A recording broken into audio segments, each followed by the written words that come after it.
Good morning, everyone. It's 11 o'clock, so we're going to kick off the agenda today. We're so happy to have you with us today. We're expecting over 300 participants, and I know they're all coming through as we currently speak. My name is Kevin Testo. I'm a partner with the Bonadio Group and the current human services industry lead of the firm. With close to 1,000 employees, Bonadio, for those of you who don't know us, is a top 40 CPA firm providing audit, tax, and advisory services across the nation. We're really happy today to partner with Gallagher, with over 50,000 professionals, is a global leader in insurance brokerage, risk management, and consulting services. They are renowned for its commitment to serving a wide range of industries, but specifically human services. Like Bonadio, Gallagher has a deep dedication to working with human services nonprofits across the nation. So over the past 12 months, both Bonadio and Gallagher have collaborated on some unique challenges and opportunities that those organizations are facing. So today, we've brainstormed a handful of topics that we hope will mitigate risk and enhance financial performance for human service organizations. You'll be hearing from a variety of professionals across Bonadio and Gallagher, and you'll see our agenda in just a minute. And we hope that you find it very useful. And at the end, you'll have our contact information for any additional information and thoughts that you would like to collaborate on. So that being said, just a few housekeeping items. As you know, this is a CPE event. You'll get 90 minutes worth of CPE if you complete 6 polling questions throughout the next 90 minutes. We want to make sure for CPE that you are checked in using the conference IO button. If that conference button is not working, you can always scan the QR code and then just make sure you hit the check in and then the check out button when we leave. The CPE certificate will likely come to you within the next 2 weeks, I'll say, along with copies of these slides. And this is just a disclaimer. The views and opinions of the presenters today are not necessarily the position of Bonadio, and we just want to make that clear up front and have that disclaimer before we start. All right, so getting into it, we thought we would just start off by talking a little bit about the challenges that all nonprofits, human service organizations seem to be facing these days. They wouldn't be necessarily a surprise for you, but this is the themes of what we'll be talking about today. Overall, we are being asked, and you are being asked, to do more with a lot less. And that's something that we're very attuned to because you're also facing these challenges. So over the next 10 to 15 years, we are expecting what's quoted as a silver tsunami. We're experiencing a baby boomer retirement. And with that comes loss of certain leadership and management and the board. You're being asked to pay attention to more how to comply with fraud, waste, and abuse.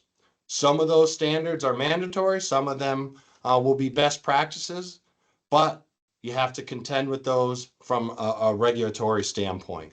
IT security is certainly another major topic these days. And what is it that you need to be secure about? You need to make sure that your data in terms of finances and personnel data is secure, and making sure that it's complete and valuable to making decisions throughout the year. We're looking at the labor market. We understand that there is a continued difficulty in finding good help. With increased demand for services, organizations are going to need more help. And we know that that's a challenge that everyone's facing. And then last, but very certainly not least important, is the uncertainty of where we stand right now in both the federal and state funding crisis that our nonprofits are seeing. So that's our themes for today. I did want to introduce James Dick, a risk advisor for Gallagher, specifically in the nonprofit industry. And James and I will be taking us through the agenda for the next 90 minutes. Thank you so much, Kevin. Yeah, we're really excited about this collaboration. When we put this idea together, we had thought, wow, it would be exciting if we had maybe 100 or 150 people sign up, and over 400 signed up. So our hope is that as we sort of fly low and give little tidbits on a number of different topics, that everyone can have a couple things that they take away that can really help you advance your organization. Every human service nonprofit is unique in what they need and what they're facing. I would just like to contextualize that while we use different language, I think a lot of these challenges affect our for-profit peers. It's not just nonprofits that are having a tight labor market and are going to see a silver tsunami. I think where we're lagging, and something I'm really excited to talk about, is in the private sector, there's a lot of reliance on data and using data to become more efficient so that for-profit businesses can become less labor intensive. That is very challenging in the world of human service, where part of our goal deliverable is we have real caring people providing service. So excited to dig into this and excited to be here with you. Yes. Thanks, James. This is our agenda for today.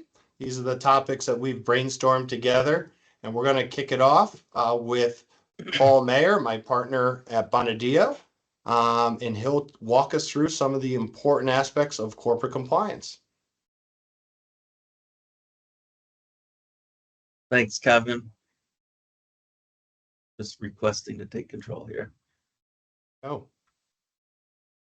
Let go.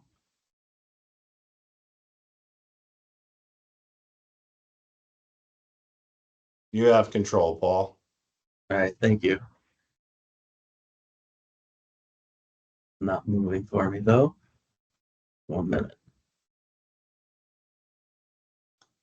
Paul, you have to move your mouse to the bottom left of your screen and click the arrows that pop up on the screen. I don't believe your keyboard arrows will work.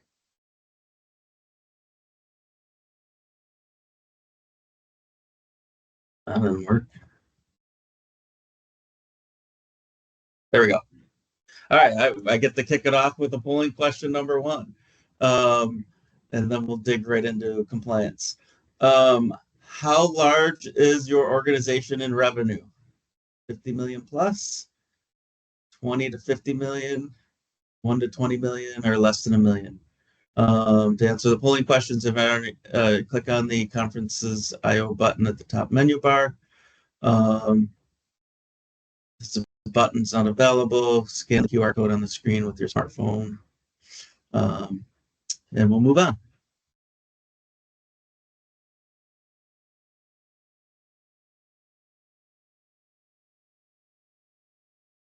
Sure, I'm not moving on. Paul, I can control if it's not working. It's okay. Now there seems to be a delay when I'm trying to do it. So Okay. yeah, if you can Sure. control, that would be good. All right, next slide. All right, so my name's Paul Mayer. Thanks, Kevin, by the way.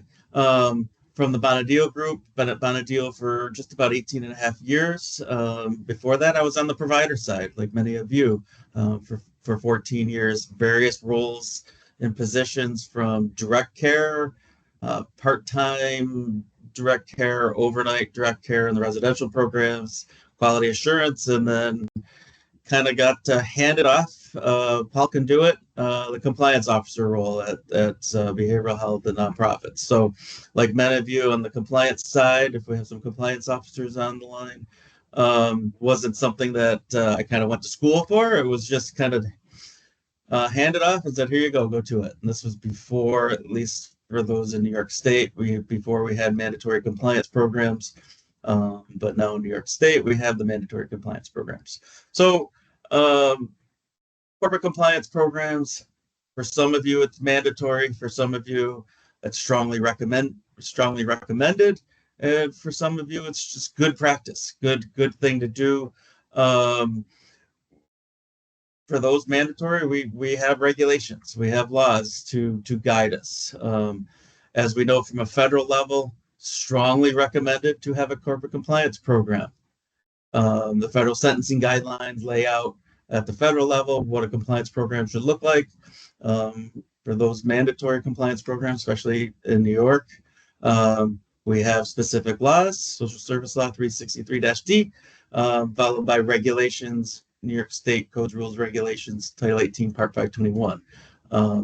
So not only is it in every case strongly recommended, good practice, we have some mandatory compliance programs to contend with as well when you're, also talking at the more national level, nursing homes, hospitals, laboratories, all required. And then when you get into our behavioral health, nonprofit, DDE agencies, for those in New York State, mandatory with the Medicaid dollars. Anyway, next slide, Kevin. Thank you. Corporate compliance programs. We're doing the right thing when no one's looking. We're helped to eliminate the fraud, waste, and abuse. We're hearing, we're missing an E there, but fraud, waste, and abuse. We're hearing a lot these days in the economic environment, from government perspective. A lot of fraud, waste, and abuse that we're trying to guard against. We're trying to identify and mitigate those risks that we've identified, and really open the communication channels across the organization, being transparent, doing the right thing when no one's looking. We really feel, in my opinion, is that the intensity and frequency of audits is going to go up as we move forward through this year and into next. I think the audit activity is going to increase. The government's trying to identify that fraud, waste, and abuse. They want people to implement corporate compliance programs for you to identify it, pay money back when necessary. Next slide, Kevin. So I mentioned here in New York State, we have the Title 18, Part 521 regulations. Effective compliance programs are mandated. You're required to have an effective compliance program. Board involvement, board awareness, documentation of board participation is all critical in determining effectiveness and demonstrating that you have an effective compliance program. It's no longer okay for your board and senior leadership to just listen to you, the compliance officer, or your compliance officer regurgitate some reports or findings and just sit there and say, okay, move on. There needs to be active participation, active awareness, training ongoing, and asking some difficult questions, about your compliance program, participating in what's going on and knowing what's going on. That's evidence of an effective compliance program. Kevin, next slide. Required elements, and these mirror that of at the federal sentencing guidelines, compliance program recommendations, having written policies and procedures and standard of conduct, identifying and naming a compliance officer and convening a compliance committee that meets regularly, having a compliance training and education program. It's ongoing. It's reviewed every year. Are we doing what we need to do, and are we effective? Having a lines of communication with the compliance program, with the compliance officer, being able to report compliance issues and concerns, having that means available, anonymous, and having an anonymous line of communication is critical.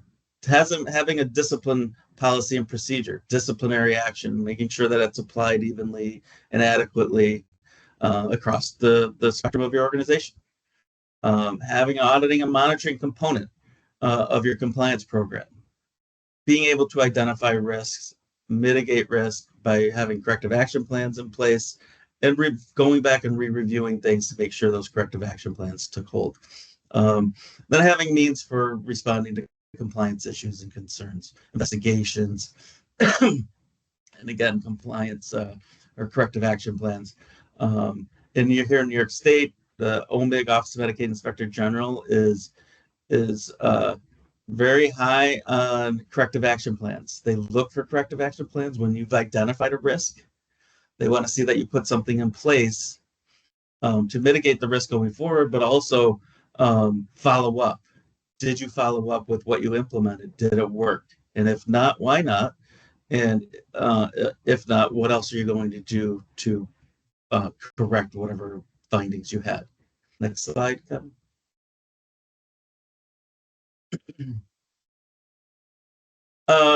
Like I just said, the auditing and monitoring component, I think it's one of the most critical elements of the compliance program. You're identifying those risks, corrective actions, follow up. We've seen government entities looking at audit findings, looking at your tools, looking to see, okay, you had findings, great, you have accomplished part of the auditing and monitoring component of an effective compliance program. What did you do with those findings? What corrective actions did you put in place? Did you pay money back if you identified an overpayment? Did you follow the formal self-disclosure process that's now required at the state level and also at the federal level? Are you doing what you're supposed to be doing? And did you finalize? Did you close the loop? Were we successful with that mitigation of risk? How do you determine if compliance program is effective? James talked a little bit, and they're going to talk more about data. How do you determine if something's effective, if something is working? Well, you have to look at data to determine what you've implemented, is it effective? You have to take that data over time and trend the data to make those determinations as you go forward. It's not, the expectation is not to have 100% great effective compliance program, but like I said, when you identify something, did you put something in place to mitigate it going forward? And looking at data to demonstrate, to prove that what you're doing is working. Okay, next slide, Kevin. Effective compliance programs are mandated. I've said it multiple times already that effectiveness is part of the process. It's part of the requirement, but also that board involvement and board awareness. And I mentioned this already, but having your board involved is one of the critical components to determine, are you effective in what you're doing?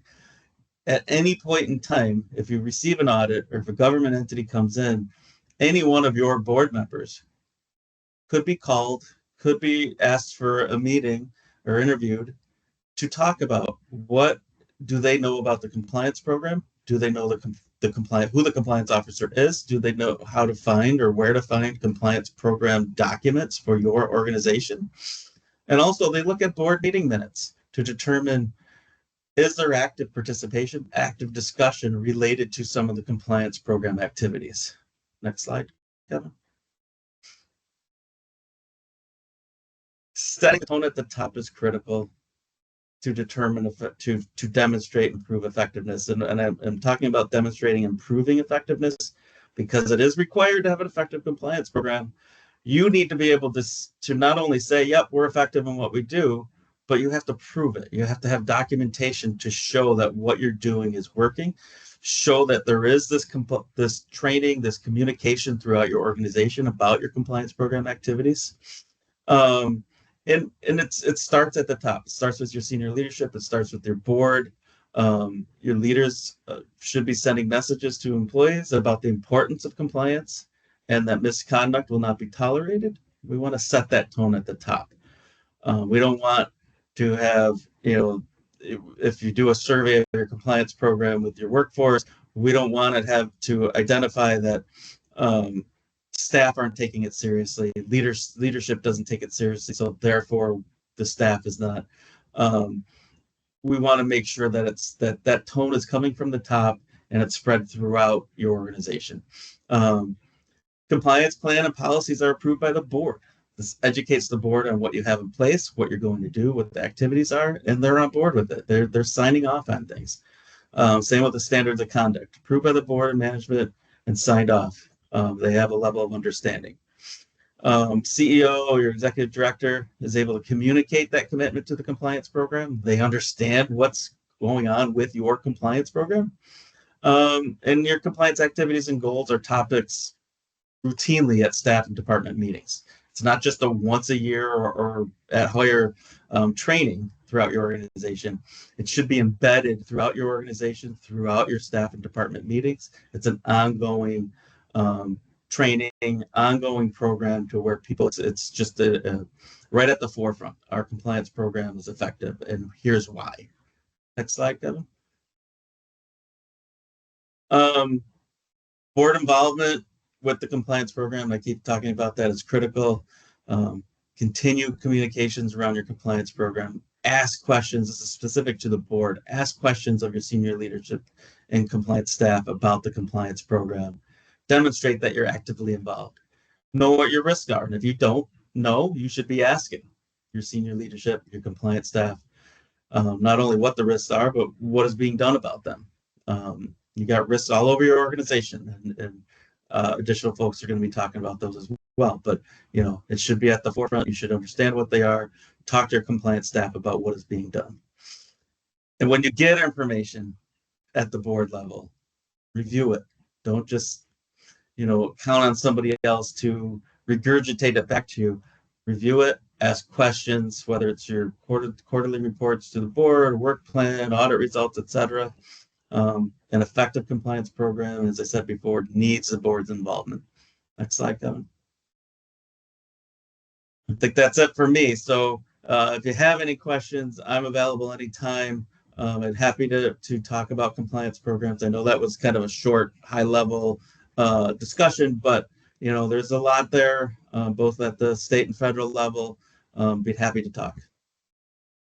Thank you, Paul. And I just wanted to remind all the participants, if you have any questions, you are muted, but you have the ability to chat any questions in the meeting chat section. We'll try to monitor that through the next 70 minutes or so and answer with time permitting. All right. Yeah, thanks, Kevin. Yeah, usually when we do presentations like this, it's in a roundtable format, and we can see the audience and you can raise your hand. So this isn't quite like that, but to the extent we can get some feedback in the chat, we love that. So I'm going to kind of take you through a data collection framework. It is mostly based on the world of commercial insurance, which I know well, but the principles apply to any of your higher cost, or really any of your vendors, your technology providers, consultants, legal services, facility management, marketing and fundraising, training and development, other suppliers. The high level takeaway is we have to know what data to collect so that we can collect it well, organize it well, so that it can help us in our quest for efficiency and for optimization. Let's see if I can successfully advance a slide. Ooh, I can. That's great. So I've been working up and down the East Coast. I'm based in Albany, New York. So I work with a lot of New York-based human service nonprofits, but also ones in other states as well. And so, what I would say, I think, as you can tell, a lot of our compliance is New York-based, which is if you're in New York, is really helpful. If you're not in New York, it's still helpful to the extent that you are looking at more state or Medicaid funding, because a lot of these compliance issues are very relevant to that. So with data collection, I think the age and quality of building systems is a piece of data that is really important. Even if you are a CFO, a VP of finance, you need to be leaning on your maintenance team to understand these things. In the world of commercial insurance, we have a crisis with the cost of building insurance and building repair. Since COVID, Our on-the-ground estimates are that those costs have doubled. So, if you used to be able to do a certain repair for $50,000, that's now a $100,000 repair. If you used to have to spend $15,000 to insure a particular building, now you're spending $30,000. Insurers are asking, if you're trying to get a preferred rate, they are asking for detailed information about the age and quality of those building systems. If you can't provide it, you're paying a higher rate.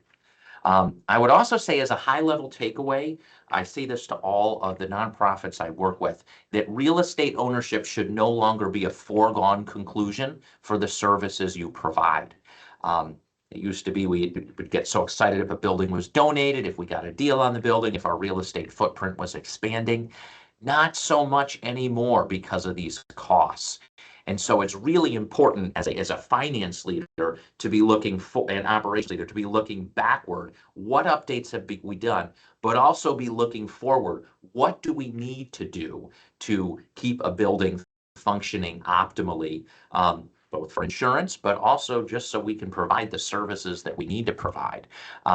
This is going to continue to be an increasing expense, especially as our facilities contractors are also experiencing the, what do you call it, Kevin, the silver tsunami as well.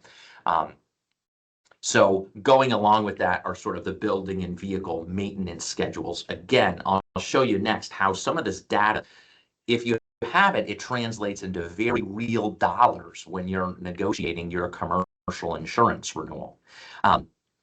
But the vehicle telematic data is a fascinating one. I think a lot of people know this personally because Progressive came out with it probably almost 10 years ago. You could get a little plug-in that you would stick underneath the steering column, and they guaranteed your rate is not going to go up, but it could go down if we find out you're not driving late at night, you're not speeding, you're not doing hard braking or quick acceleration.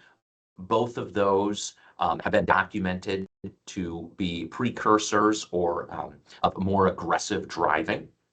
So this vehicle telematic data, which is now can be on any commercial vehicle, is wonderful. You can know where your vehicles are. You can know if they're speeding. You can know if an employee is somewhere they're not supposed to be. And you can get these alerts. This is in a high functioning system. They're coming in real time to your transportation manager, and they can have very specific discussions with drivers. In theory, this should make all of our drivers safer. It should reduce our accidents, which reduces our expenses. Again, efficiency, we pay less in auto insurance. As always, there is a lot of practical hiccups as the acceptance and use of this technology matures. It can be challenging to set up the dashboard. Especially if you're a smaller provider, the person who's managing your vehicles might not have a lot of experience in this space. They're a mission-driven individual, but they maybe have never run logistics before. Another issue, and this is New York specific, but I think it's insightful. For folks who report into the Justice Center, Justice Center guidelines sort of suggest that if a consumer or a client is in danger in a vehicle, if there's some kind of speeding, that you need to report that and kick off a Justice Center investigation. I won't get it. I think everyone who needs to comply with the Justice Center knows what that means, to have to report an employee in to be investigated and for them to be off work for an unclear amount of time. But this is challenging because if someone speeds in your vehicle and you know it, do you then need to report it into the Justice Center? It's a very uncomfortable gray area right now. And I even had one fleet manager tell me, if someone is considering putting in telematic data, I would tell them don't, because we can't afford to lose our drivers just because someone makes a mistake. So that's an area where there needs to be continued partnership with, in our case, New York State, because we need to have this data, but at the same point, we can't be suspending someone if they happen to go 2 or 3 miles an hour over the speed limit. I think part of the happy medium is writing your corporate compliance policy such that you do have some leeway But at some point, if someone is, recklessly driving, that is going to get reported. You also, I'm moving on to my next bullet point. You want to highlight not only incident reports. I think most people know the importance of collecting incident reports, but also near misses as well. The near misses, to the extent that you have a good way to collect near miss data, this is where we need more training. This is where we need to adjust our facility layout. Video data. This is more and more facilities, again, driven by fewer employees, are investing more and more in camera technology, which is wonderful. You can now see all over your facility. There's wonderful AI technology that can recognize someone's face or and perhaps someone who's not allowed at your facility. You can get an immediate alert. It can also recognize when there is a person moving in maybe a section of your campus where no one is supposed to be. Again, you can get an alert. That's a really good example of how technology can really enhance the way that we care for our clients and facilities. Insurance companies also like them because if you have camera footage, they know, wow, something happened that was wrong, we should pay. Or they know the flip side, what the plaintiff is alleging is not what the camera data says. Let's invest some money to fight this. So capturing that good video data is an excellent leveraging tool. I mean, the challenge is statute of limitations for most instances is 3 years. It is expensive and challenging to keep all your video data for 3 years. I have not run into anybody who can do that. I think a lot of times we're trying to clip the data if we know an incident has happened and store that separately somewhere. But sometimes I had a client here in upstate New York. They didn't know till months after that someone had slipped and fallen outside of one of their facilities on a sidewalk that they were technically responsible for. They did not know that particular part of the sidewalk was their responsibility. And by the time the situation had passed, there was no chance of recovering any video data. Insurance company claim data is also important because it affects how your future policies are rated. And, for those of you that are running the income statement, that's a big expense. To the extent we can control our insurance expense because we have good claim data, that is a benefit to the organization. The demographics of employees, especially when we're talking about employee benefits and the overall well-being of our workforce, knowing what key demographics to collect, age, marital status, gender, full-time or part-time, lifestyle habits to the extent that we are equipped to know those, that can be key data as well. That again, we have another slide in a couple minutes that will show, again, how there's some very real dollar benefits to organizations if we have that good data. Peer data or benchmarking, knowing how your wages compare to other providers or employers in your area, how your benefits compare. We had a client out in Rochester, not in the human service industry and the manufacturing industry, but they wanted to increase their deductible on their medical insurance. They wanted to go from about $2,500 to a $3,500 deductible. They were going to see significant savings, but again, tight labor market, they really couldn't afford to rock the boat when it came to their employee satisfaction. They were able to get good quality benchmarking data that suggested all of their peer competitors and other organizations who did what they did were at that higher deductible level. So they were able to make that change and there were no complaints because employees saw that, they asked around, they did their own research, they knew this is the way the world is evolving. So when we have that data, we can make those changes. Especially when it comes to medical insurance, having good utilization data of emergency room, other specialty medical providers, your pharmacy utilization. Having this key data allows you to negotiate better terms. And again, A lot of my examples are insurance related, but these principles apply to your other key vendors. Your vendor partners should be educating you. This is the data we need. This is the data we need. And then if you can collect that data, you're going to be in a much better place. So my case study here, this is off Gallagher data. We have maybe 1 million commercial insurance customers, and all of their data gets loaded into our data organization system. It gets anonymized, it gets controlled for exposure changes. And so we get to see in these different lines of insurance, how much are insurance premiums going up? I think typically when you meet with your insurance broker and you're discussing how your rate or your renewal is changing for the year, hey, if our claim costs have gone up, so our premium is going up, but sometimes our claim costs haven't gone up. And what we hear is, the market is going up 10%. The market is going up 15%.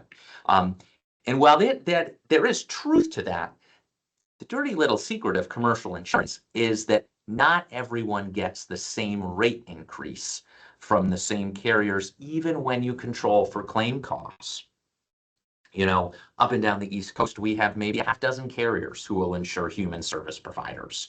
You've all heard of them, the Philadelphia, the Great American, Selective, Guide One, Hanover, etc.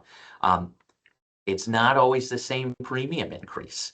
And part of that difference, if you look at the data, the best 25th percentile, the worst 25th percentile, the best decile, the worst decile, there are some pretty big premium swings between what a best-in-class organization is paying, sometimes a decrease of 10% on the property, versus a 11% increase.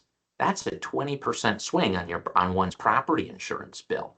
And what it comes down to is, have you been able to provide this good quality data on all of your exposures, on all of your loss control? And a lot of times when I see someone's application packet and compare it to their policy, we see, you're paying 10 or 15% more to your carrier partner than you probably should, because the data that you're getting in there is just not very good. And I would posit that this is true in a lot of your other vendor relationship partners. If you're not getting the right data, you're probably paying your provider a little too much. So going now to how we organize this data. It's not enough to collect the right data. We also have to be able to organize it in a way that's complete, in a way that we can research it. There's regular reports that we want to see, IT security reports, donor reports, financial reports. We have to think about what regular reports do we want to be set up. And then what I'm really trying to get at is, are we getting these reports regularly, but are we collecting all the important data in these reports? With telematic data, again, there's a lot of things that we could collect. Are we collecting the right kind of GPS or aggressive driving data that we need? And part of this is, we were talking as we prepared for this, we really believe that AI is coming for human service providers. For-profit service businesses are inundated with, we have AI for this, we have AI for this customer service, we have AI for this accounting, we have AI for this program or this software. We don't have a lot of that yet in human service, but I think it's coming. And in order to really be able to take advantage of this, and this is from a non-data guy, we need to have all of our data in the same pool. In other words, if we're going to deploy an AI needs our data. If we don't have the data we need, or it's not in a place that the AI can access, we're not going to really be able to leverage this new technology. I was at a Gallagher conference a couple months ago, and Gallagher is very unique in that we're an insurance broker, property and liability, that's what I do, also an employee benefits broker, but there's also a reinsurance organization that works with insurers to figure out what financial to find the right financial partners. But there's also a third-party claims team, Gallagher Bassett, who adjusts claims for all sorts of insurance companies and brokers. So it's this really amazing cross-section across the insurance industry. And one of the things that Gallagher is investing a lot at is getting all the data from all these different business arms into one place so that AI can leverage that. Something they've said they see is that the workers' comp costs for a specific kind of injury, maybe a shoulder injury or surgery, can sometimes be 75% less than a similar procedure that's covered by medical insurance. And so there's a tremendous opportunity to dig into that data, but you have to get it all in the same place first in order for that to work. So something to keep in mind as we prepare for the future, and we again assume we're going to be asked to do more with less people, but hopefully have the benefit of technology partners. So here's an example of a report that I find very helpful, and I think the safety committees I work with find very helpful, especially if you're running a couple hundred employees. You can't have just anecdotal knowledge of how people are getting hurt or what's happening. Your mind just can't manage all that information. So you need a good report. So this is a report of 98 claims, workers' comp claims over a period of 5 years. Again, a bigger data sample, but also a good data sample. You know, once we have 30 data points, we can start to make statistically significant observations. And so you can see here the predominant cause of loss. And this, by the way, this is a human service nonprofit who has kind of a vocational training program. They work with folks who are struggling with homelessness and maybe addiction that can be treated in a non-medical way. They're employing them and doing, kitchen, warehouse, retail duties. But the question is, where are our injuries coming from? What's interesting is it's not the back. It's not the foot or feet, it's the arms. So again, this data allows an operations team to look more closely. Why do we have arm injuries? In what circumstances are we getting these arms injured?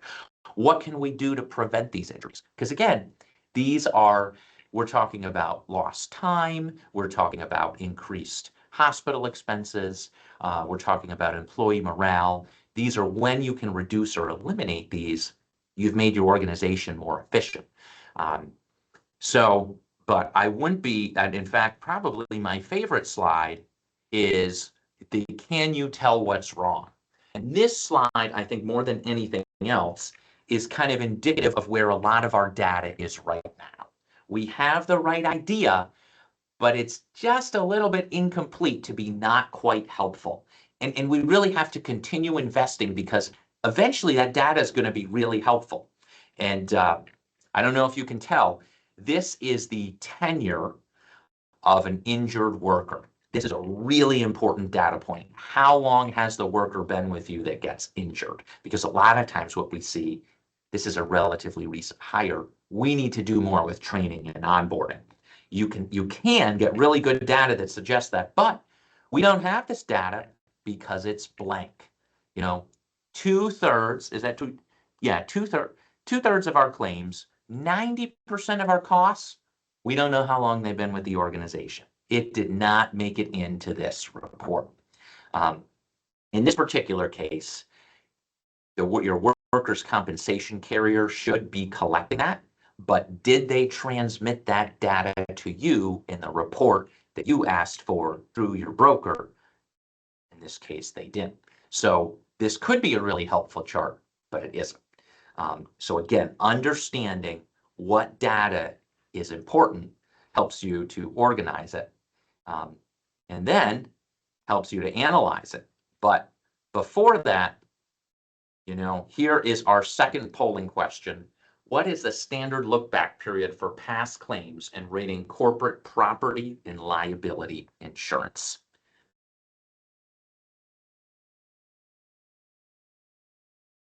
Hopefully someone on the Bonadio team, I was going to give us maybe 30 seconds for folks to answer. But someone on the Bonadio team can tell me if we should do longer or shorter. The poll will stay open if you want to move on. with the content. People will still be able to answer. Oh, okay. Oh, fantastic.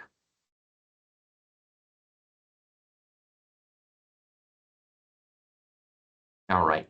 And so I sort of teased at the data analysis with my last two charts, is if you're collecting the right data, if it's organized in an accessible way, you can analyze the data to understand employee injuries and near misses, client injuries and near misses, other accidents and expected and unexpected costs.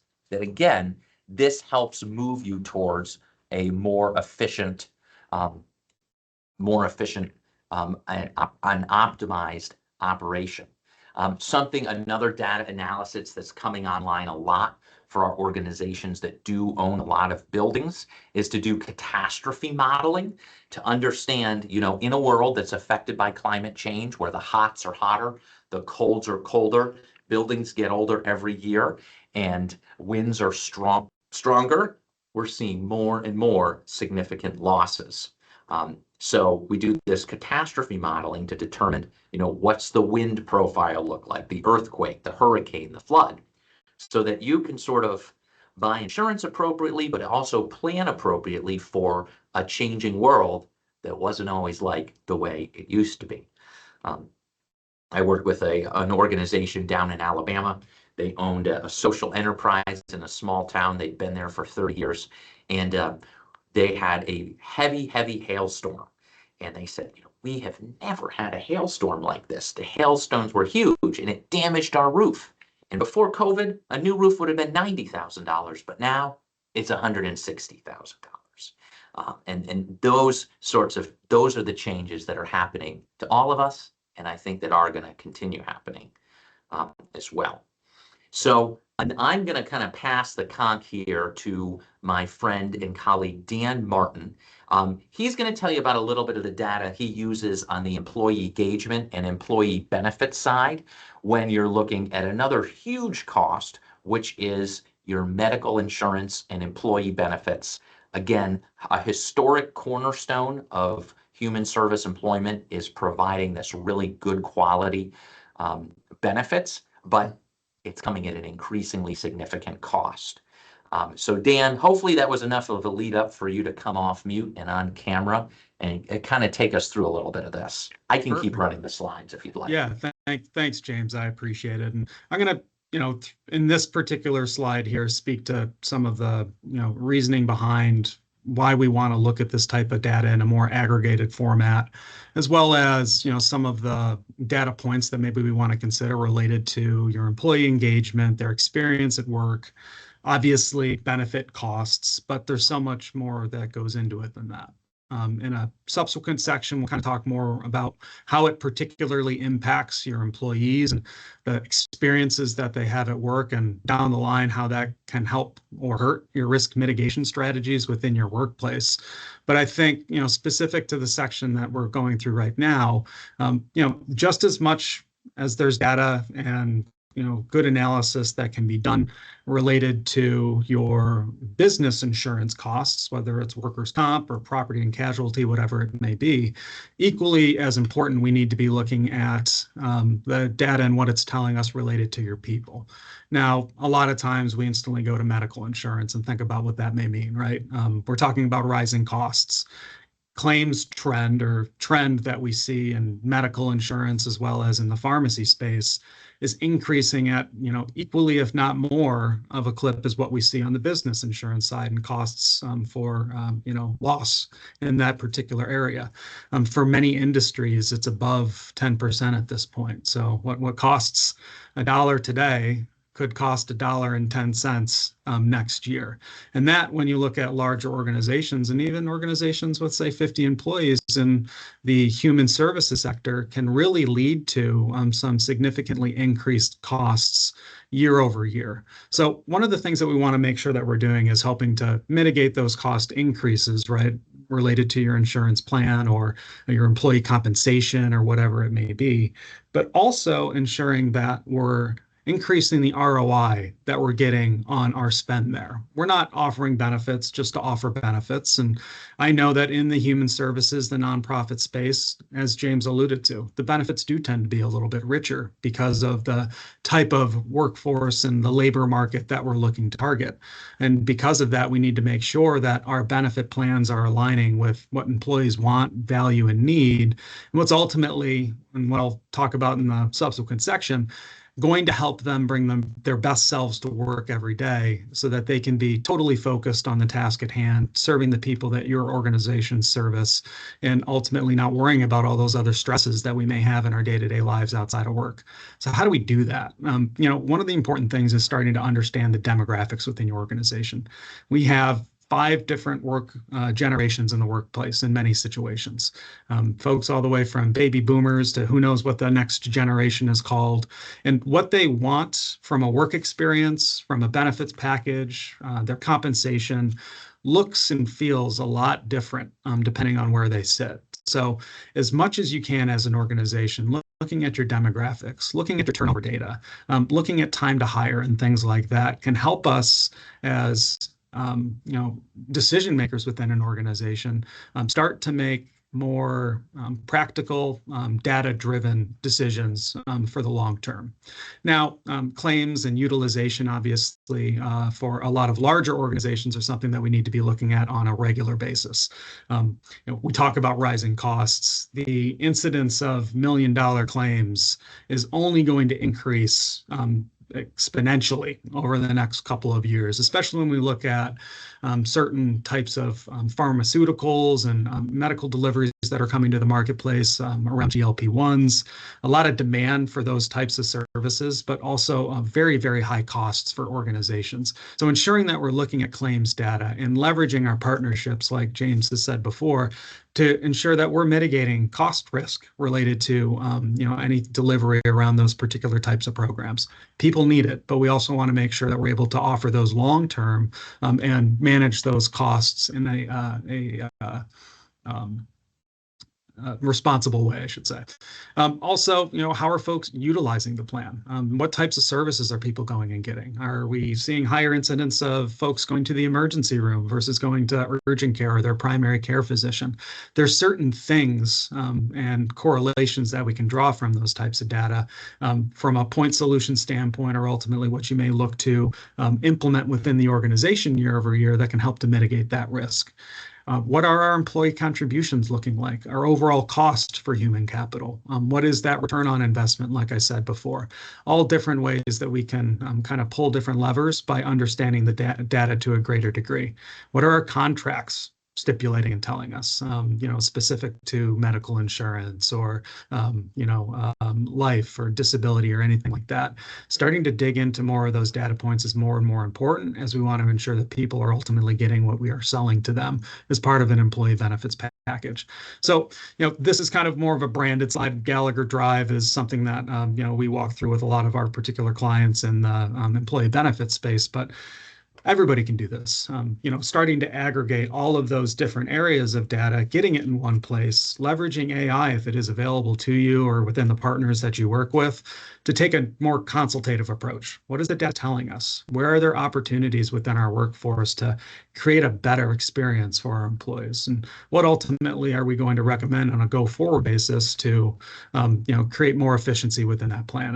And, some things that could mean are, looking at dependents. Do we have the right dependents that are on the plan? Do we have higher incidences of diabetes or certain weight-related diseases? Do we want to start to take a more proactive approach about addressing those, so that maybe we spend some money today knowing that we're going to save significantly more long-term by limiting the number of high-cost claimants that we have on the plan? I talked about RX before. Looking at RX utilization within your organization. Are there opportunities to take a different approach, maybe more of a closed formulary versus an open formulary, to help to steer employees, depending on what they're doing, to lower cost centers that are going to be able to deliver still positive outcomes that they would see otherwise?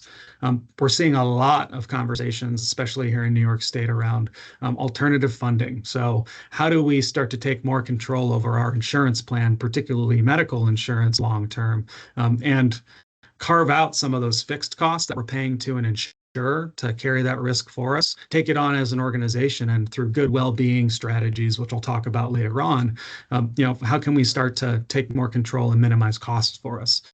What wellness vendors are we working with? What technological solutions can we be utilizing? All different sorts of things that, just like on the property and casualty and workers' comp side, we're able within employee benefits to start to create more optimized solutions by digging into the data a little bit more, aggregating it, and allowing us to, as business leaders, drive more informed decisions from there. So, James, hopefully that hit on it. I'll pass things back to you to walk through, I think, leveraging vendor resources. Yeah, and I'm going to hit this a little quicker because in my enthusiasm for data, I've put us a little bit behind schedule. What I would communicate here is, you have to make sure you have the right vendor partner. And a lot of times in the C-level, for-profit or non-for-profit, you will find that an organization in some cases just isn't willing to make a vendor change. And you might not be happy about that. But something you can do is most vendors are adding new services all the time. So if you're trying to expand a vendor relationship to get more value for their money, bring them in and ask, what else are you able to do for us? Even if it costs a little more, what additional efficiencies are there? Sometimes it does make sense to go out and engage with other vendors, even casually. I think that salespeople, the only thing you owe them is a little bit of honesty. If you're not really looking to make a change, just tell it. But most of them are willing to share information and educate you. And that helps make you a better finance and operations leader. Something that Gallagher does that I know a lot of payroll providers do as well, so this is not a pitch for ours, is having an LMS or a learning management system. So wonderful way to push out to your employees online trainings that might be mandatory. Sexual harassment training. A lot of the homeless shelters I work with love the bloodborne pathogen training. Again, it doesn't have to be ours. Many of you might be able to create your own to house some of your own internal trainings. Again, this is a technology efficiency that can allow you to push additional training resources to your employees.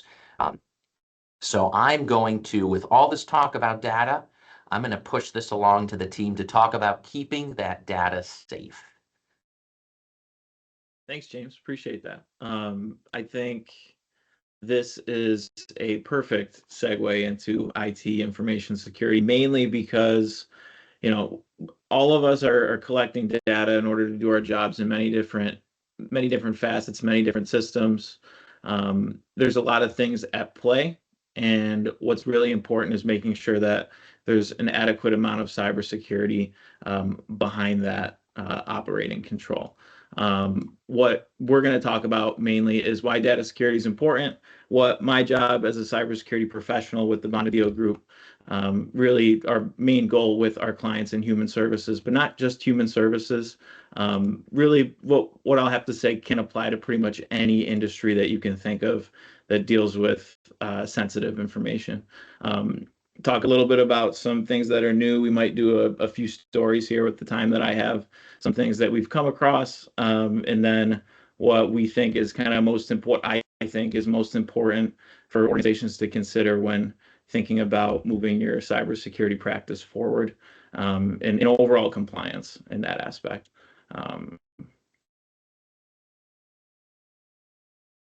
There we go. So overall, our main goal is to stay out of the headlines, right? So making sure that we're in compliance with our state and federal regulations that touch cybersecurity is important. It's really a full-time job trying to understand what your organization should and is required to do with regard to protecting your data. Each state has its own data breach information security statutes. So there's a couple aspects to this. It's knowing what you have to do, number one, and implementing practices that are monitorable, reviewable, auditable, that kind of help you manage it into the future. My main job is to help steer our clients in the direction of staying out of the headlines here, because compliance risk is pretty close to reputational risk and the fallout of being one of these headlines. Independent of any sort of issue you may face in the area of cybersecurity, the reputational damage associated with being one of these headlines is something that we all need to avoid and account for the potential impact when we're kind of figuring out what we need to be doing in the area of cybersecurity.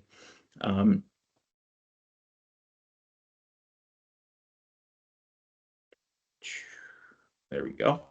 So a couple statistics for you to keep in mind. The more that we're dealing in this mobile internet connected world, the more devices that we have. And the more devices that we have, the more area for risk that simply exists. It's just kind of a logical way of looking at it. The more devices we have, the more places we access our data from, the inherent risk just expands. And it's not necessarily something that we should avoid. All of us should embrace all of the new things that are up and coming with our own technology environments and moving our business and operations forward as far as efficiency goes, while keeping in mind there's a security component to it as well.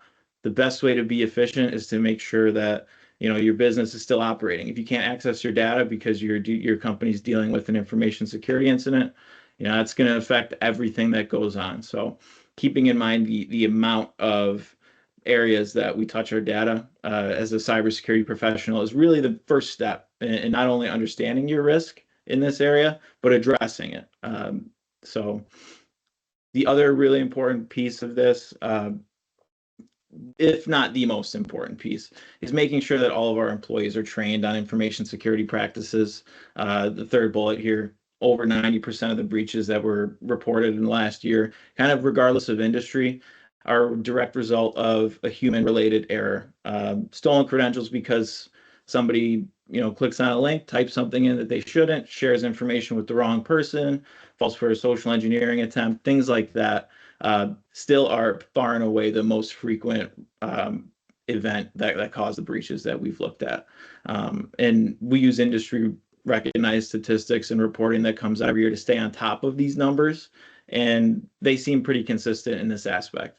If your organization isn't training your employees on what to be on the lookout for, how to best protect your own password, what information that you should share, what's the secure methods that the organization provides their employees for sharing information, all that stuff are things that we need to make sure our employees are trained on.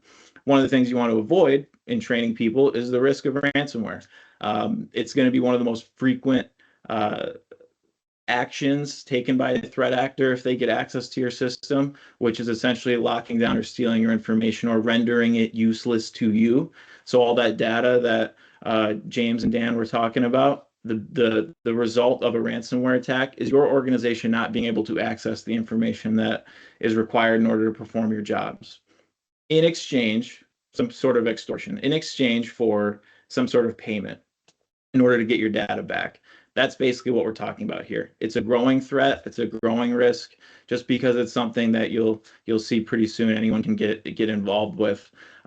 In general, the average cost of breaches across our country last year was upwards of 10 million, and that kind of combines the reputational damage that affects finances, also regulatory risks as well. If you were to be audited and determined to be not compliant with something, there's fines associated with that. All those headlines we saw earlier. Some of them had pretty large dollar amounts attached to them. So just to give you an idea of some of the things that we see, generally speaking. And any one of us can get involved with being the bad guy here. So it's something that we should all maintain perspective over. If you have a few dollars to spend, you can go on the internet and kind of learn about what to do. And these are some of the things that we've researched on our own end. There's software packages that you can purchase. And as long as you have access to a system that you want to exploit, you can attempt to do this. This is not something that, years ago we would just reserve over to organized criminal organizations that kind of research and develop these programs. Now it's publicly available pretty much. It's almost like buying a car these days. So we'll talk about a few different aspects of what I think is kind of new and emerging in information security. But one thing that none of us, I don't think, are strangers to is the smishing activity, which is all of us receiving. So we've all been subject to social engineering attacks before or seen things that we know to be scams. You get an email that says, oh, you've want an iPad, please click on this. That kind of thing, that kind of attack is a little bit outdated. It's not that relatable. All of us see those now, or the little pop-ups on websites that we've never been to that says, click on this. You've won X, or you have this as long as you go to this website. It's a little bit more advanced and complicated now. They're getting delivered to our phones. All of our phone numbers are everywhere. The one on the bottom right is actually one that a colleague sent me not too long ago. He was traveling in New Jersey, just not really coincidentally, we would assume, but he got this text message a few weeks after traveling saying that, you know, you have an unpaid toll, click on this. The website even looks real. It absolutely was not real. You know, he kind of picked up on it pretty quickly because he knows he doesn't get text messages when he has a toll fee.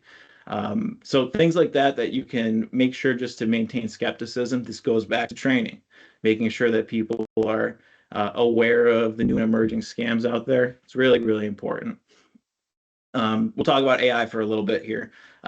Artificial intelligence is something that all of us as either business owners, professionals, in the not only human services space, healthcare in general, nonprofit, a lot of things here, a lot of software in place that is now implementing this type of technology to help provide additional efficiency. It's very powerful stuff.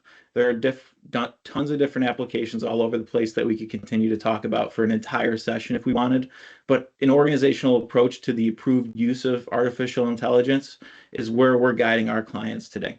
So do you have a policy that talks about the approved uses of artificial intelligence, which applications you can and cannot use? We would steer you clear of anything third-party related that is not integrated into a system you already have, or an organization or a vendor that you entrust. Like Microsoft, Google, Amazon, they're all in this space now. Those are less of a concern than like the free ones on the internet that all of us can access and put information in as we see fit. So a policy needs to be in place, and it needs to be part of your training program. Absolutely. I know I'm going quickly here, but if there are questions at any point or stuff that I can reach out to you after the fact about to give our perspective on, please leave it in the chat, and you'll also get our contact information too. One quick story here. The use of artificial intelligence obviously spans every industry and every piece of technology that we interact with now. But last calendar year, there was a particular headline that I think speaks volumes, which is a Chinese multinational firm employee in the finance department was tricked into sending 25 million US to an unauthorized third party. Obviously, otherwise it wouldn't be a headline. But what caused this was they thought they were in an internal meeting with the CFO amongst other financial staff. Turns out there was not another employee on it other than this person. There was an artificial intelligence application that kind of generated an identity of the CFO based on publicly available photos, videos, just to grab audio and then generate kind of a fake personality that this employee interacted with. That resulted in the transfer of a lot of money. And that's kind of what this headline speaks to in general. You can go to the CNN or any other news outlet and Google what looks like this, and you'll find the article and read about it if you like. It's pretty interesting. Without being a professional in Chinese financial law, you'd think there were internal controls that would have prevented this from happening. So it's not just about, oh, there's an artificial intelligence application out there. It's the fact that this person also got into what appeared to be an internal video chat or internal meeting with this actual employee. And then the whole process of moving 25 million over to this external threat actor, there's a whole lot there. But the point is, this person got tricked into thinking they were communicating with someone that they were not. So think multi-factor authentication, think internal control of validating the process of making sure that requests are coming from the people that they're supposed to come from. This is just one thing that AI could do that will make our lives much easier going forward in a lot of ways, but it's also being used as a weapon in some aspect too. So just something to keep in mind, something to make sure is in the back of your head as professionals that are going to embrace this technology going forward. Polling question 3. We'll go through this pretty quickly, let you guys answer it. When was the So this technology's been around for a while. That's no secret. But around what time was the first machine built that can recognize and interact with humans through emotion, tone, body language? What do you think?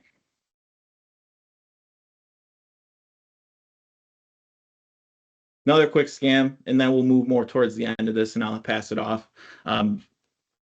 What has we've seen more often, maybe even more so than the traditional social engineering over email, is the use of QR codes. Here are a couple of examples that would take you to a nefarious website or somewhere that they would ask you to put information in similar to a traditional phishing attempt. But QR codes are a little easier to hide now. They're on restaurant menus. They're in parking garages where there's a little sign that says this is where you pay.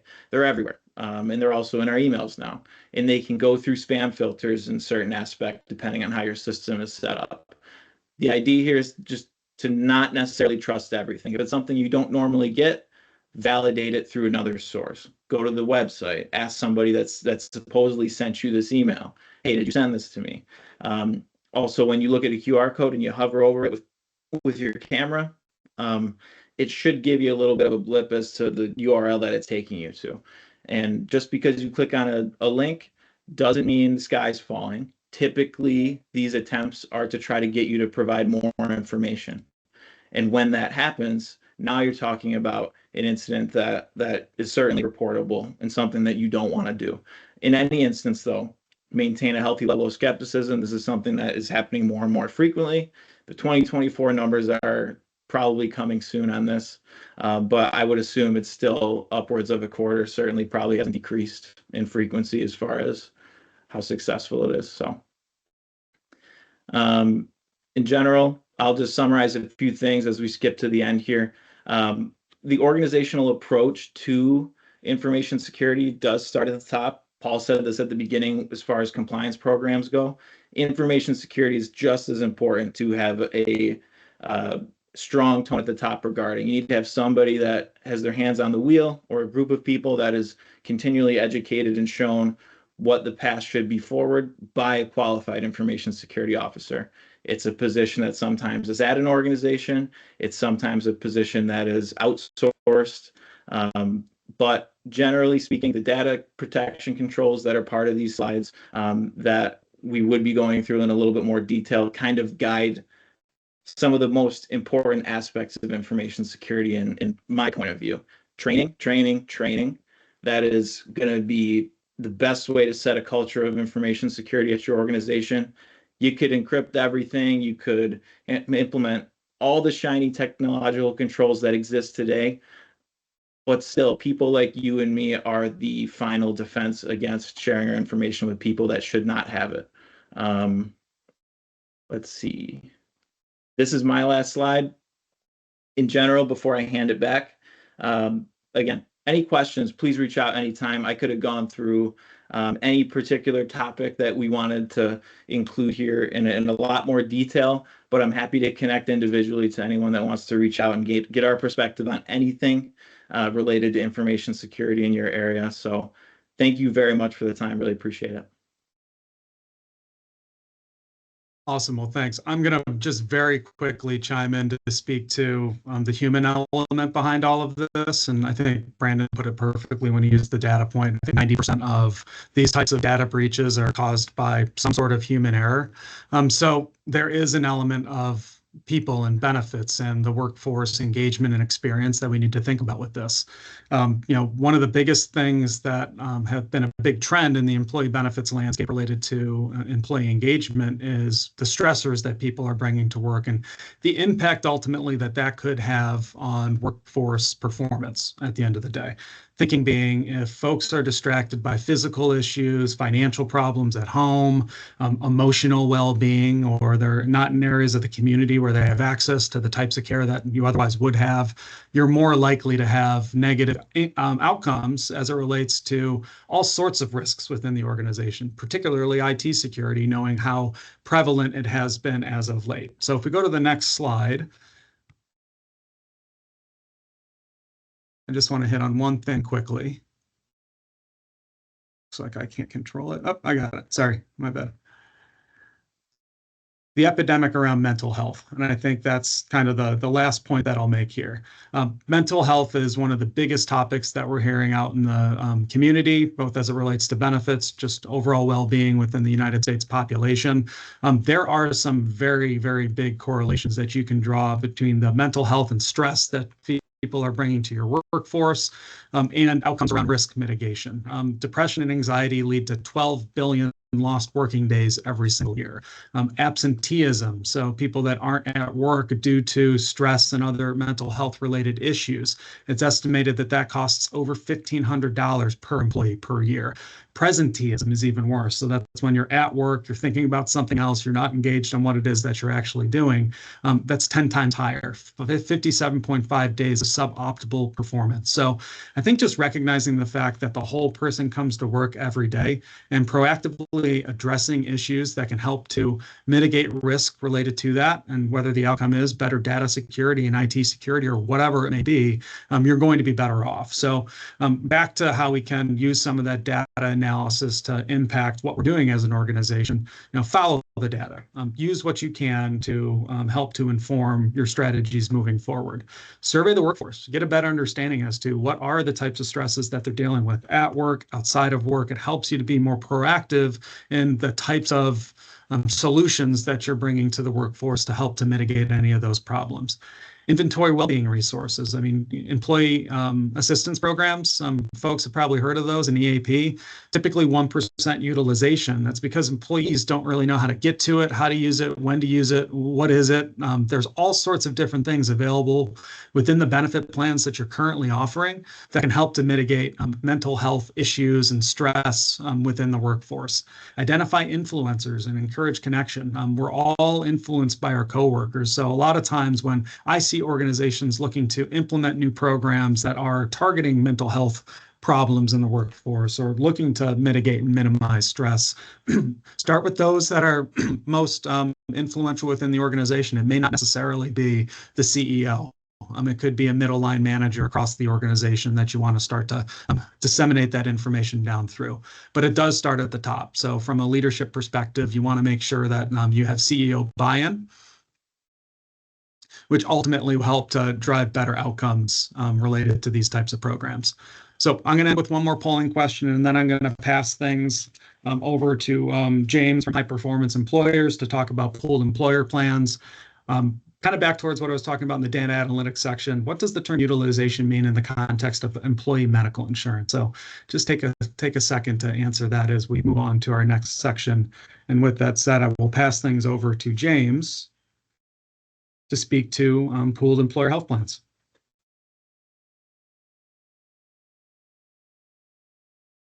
Actually, we're going to run over to Jake if that's all right. Oh, Jake, sorry. No worries. I believe I'm requesting control. The previous slide is just introducing the pooled employer plans generally, so we can start here. But my name is Jake Cooper. I work for High Probability Advisors. We are a partner of Bonadio with all their kind of financial planning, investment advisory needs, but more specifically for today, we're talking about retirement plans and how that can be a benefit to everybody on the call.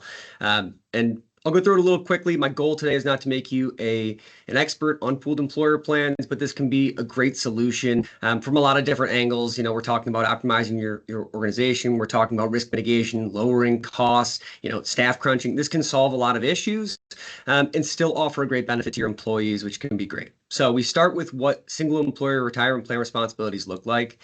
And generally speaking, if you run a 401k or 403b, that's kind of how this pooled employer plan works. It's in those spaces. If you run one of those two plans, a single employer plan, you've got a large list of responsibilities, both fiduciary and administrative responsibilities, whether that's choosing the right provider, having oversight long-term, due diligence. Signing your 5500 is actually basically signing up for a lot of liability, but also the administrative portion toward the bottom half of that. You're dealing with participant notices and disclosures, the enrollment process, processing transactions, and also doing data collection like audit collection if you're in audit territory, or prepping that 5500. So it can be quite cumbersome, not only as a benefit you're offering, but also to your administrative folks who are running the actual plan. The solution is to outsource your retirement. Let me see if I can get that button.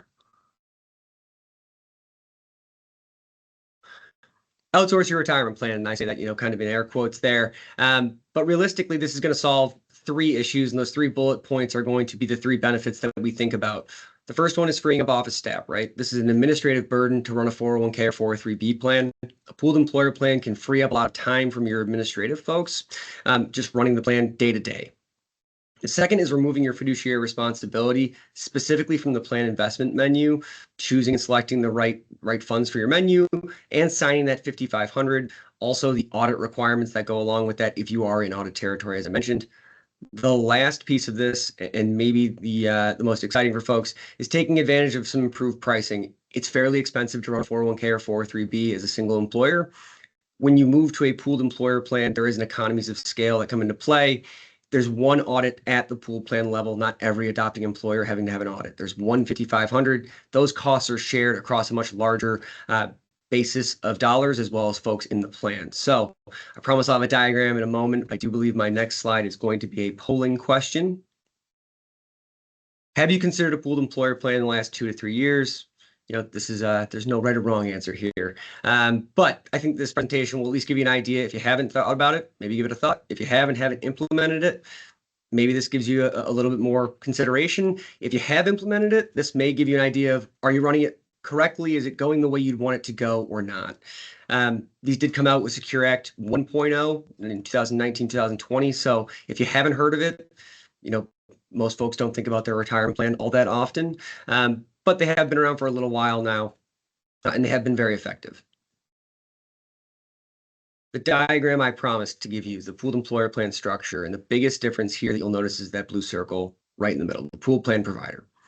They are the folks in charge of hiring the bricks right below that, the PEP service providers. And when I say pooled employer plans, I'll say PEP. You're familiar with those. The service providers that everyone has to deal with for their 401k or 403b is going to be a third-party administrator, TPA, a 338 investment fiduciary, and a record keeper. The pool plan provider is in charge of hiring those folks, doing the due diligence on those folks, and being a named fiduciary on the plan, taking the liability away from the adopting employer. If you swing around to the top of this chart, you see the advisor that many times is the 338 investment fiduciary working with the adopting employer to hire on the pooled plan provider. That is a different structure than you having to go to each individual vendor and hire on a TPA, an investment advisor, and a record keeper. You're just making one choice to hire the pool plan provider. They then produce the 401k or 403b you're looking for inside of that pooled employer plan. If you're familiar with multi-employer plans, you'll see that box over to the right, traditional MEP, multi-employer plan structure. It's very similar in a lot of ways, but the big difference is that there's an additional named fiduciary, the 402A, that pool plan provider. There's also the elimination of the one bad apple rules. So, MEPs were really popular in the mid-2000s. If one plan inside of the MEP, one adopting employer had challenges with their plan, it became defunct or needed audits, everyone needed an audit, the whole plan would go defunct. This is not that. If another adopting employer does not do their job with their plan, the whole plan does not go defunct. That rule is now gone with Secure Act 1.0. So the 3 things we think about, again, we're thinking about administrative burdens, we're thinking about liability, we're thinking about costs as far as the benefits are concerned. When you think about your employer responsibilities, on the left-hand side, you're running a single employer plan. I'm not going to go through all those things, but a single employer plan, you do have quite a few things to do as far as running a plan if you're going to do it on your own.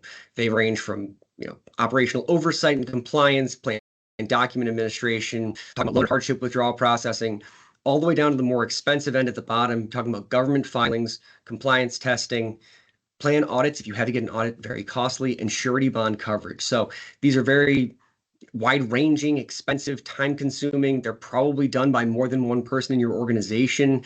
It can be varied and complex to run a single employer plan, especially if you're not in the business of running retirement plans.